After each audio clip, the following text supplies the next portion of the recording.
This is a demo of a low-cost DR solution that leverages Microsoft Azure as a DR platform and Arcserve UDP 6.5 Update 2 as the DR/backup solution. For the purpose of this demo, I'm using Amazon EC2 as my on-premise production environment, but it could work just as well for physical servers located in a corporate data center or anywhere else. This particular demo is utilizing a recovery point server both on-premise in Amazon and also in Microsoft Azure. The Azure recovery point server is really an optional component that gives you that off-site backup storage, eliminating any need to take tapes off-site, etc. It also reduces the amount of data sent over the network because we're sending globally deduplicated data over the network, drastically reduce data transfer, and it can also speed up the recovery process. Now, what I have on the screen there is my Amazon Web Services Management Console, which I'm using as my production on-premise environment. I've got a running recovery point server there, which is given the label AWS_RPS, and I have another running Windows machine, which is given the label Cybex, and that's my Cybex security server. So what I'm going to do in this demonstration is back up that Cybex security server, replicate the backup to the recovery point server in Azure, and produce a virtual standby VM that can be powered on immediately. I actually have an RDP session open to the server that I'm going to back up and recover it inside of Azure. I'm just going to make a couple of changes to it. So I'm just going to make a user account in the computer management, and also going to create a file on the desktop. When we've completed the recovery in Azure, we'll be able to see those changes existing inside of Azure. On my on-premise Arcserve UDP console, I have a backup plan defined to back up the Amazon instance. The first step in the plan is to create a backup. Second step in the plan is to replicate the backup to the recovery point server in Microsoft Azure.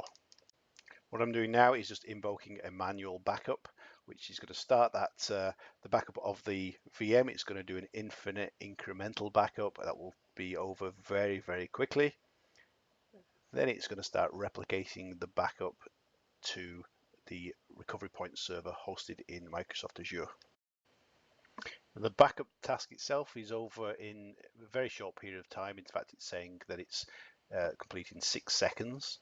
There's a little bit of cleaning up to do post backup, but you can see the overall data reduction percentage is 93.75%. Now, moving over to the console that I have running in Microsoft Azure, I can see the inbound replication of the backup data. And I can see that the replication has taken just 3.5 minutes to complete, with a 94% data reduction thanks to the global deduplication and the compression. I think that really highlights Arcserve UDP and the benefit of using the recovery point servers at multiple sites, because you're getting complete full system backups replicated to other locations in minutes, with a dramatic reduction in the amount of data that's being transferred. Now, once the replication task is complete, the next step in the plan on the Azure side of things is actually to provision the virtual standby or update the existing virtual standby disks. This is effectively doing an incremental restore, similar to as we completed incremental backups. Now we're doing an incremental restore as a standby VM. So once the virtual standby machine has been updated, we can actually use the UDP console to turn it on using any of the available snapshots. All we need to do from an admin point of view is choose the point in time, or the backup version that we want to power on. And the Arcserve UDP console will do everything else. It will interface with Microsoft Azure to create the virtual machine and power it on. Now, if I flick over to my Microsoft Azure console, I can see there's a new VM that's been created with the prefix UDP VM underscore, and then it's the Amazon instance name. And I can see the status is actually creating. Within a few minutes, I can actually find its public IP address and copy that, and I can use any RDP client to connect directly to it. Just quickly show you that when I RDP to the recovered virtual machine running in Azure, you can see it still has some of the information provided by Amazon in the top right hand corner. That will disappear shortly. And also I do have the user account that I created earlier and the file that I created earlier. That shows that I have recovered successfully the Amazon virtual machine in Microsoft Azure in really just minutes.